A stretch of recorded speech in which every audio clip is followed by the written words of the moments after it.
રાજકોટ જિલ્લામાં અત્યાર સુધીની વરસાદની અત્યાર સુધીમાં જે વરસાદ થયું છે આની એક રિપોર્ટ આપના સમક્ષ મૂકું છું.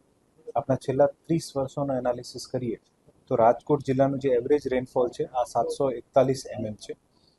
રાજકોટ જિલ્લામાં ગઈકાલ સુધી 160 mm અને ગઈકાલે 3.27 mm સરેરાશ, આમ કરીને કુલ 163 mmની વરસાદ અત્યાર સુધીમાં થઈ છે અને આ છેલ્લા 30 વર્ષની સરેરાશમાં 22% જેવું થાય છે.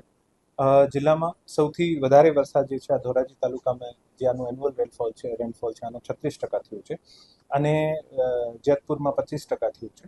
સૌથી ઓછો જે રેનફોલ જે છે આ જસદણ તાલુકામાં 8% જેવું થયું છે અને વિછિયા તાલુકામાં લગભગ 10% જેવું થયું છે.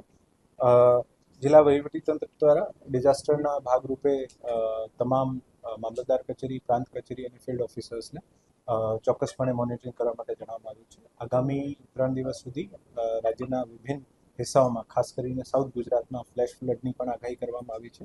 વહીવટીતંત્ર આ તમામ બાબતો માટે સજ્જ છે.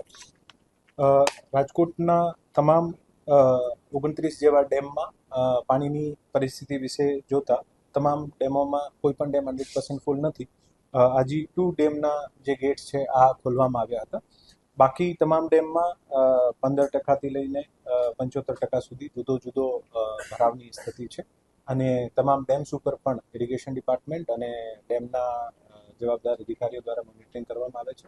જ્યારે પણ જરૂર પડશે ત્યારે દરવાજા ખોલવાના હોય, નીચાણવાળા વિસ્તારમાં જે રહેતા રહીશોને જાણકારી કરવાની હોય તથા તંત્ર દ્વારા જે પણ ડિઝાસ્ટરના ભાગરૂપે કામગીરી કરવાની હોય આ તમામ માટે પગલાં લેવામાં આવી રહ્યા છે.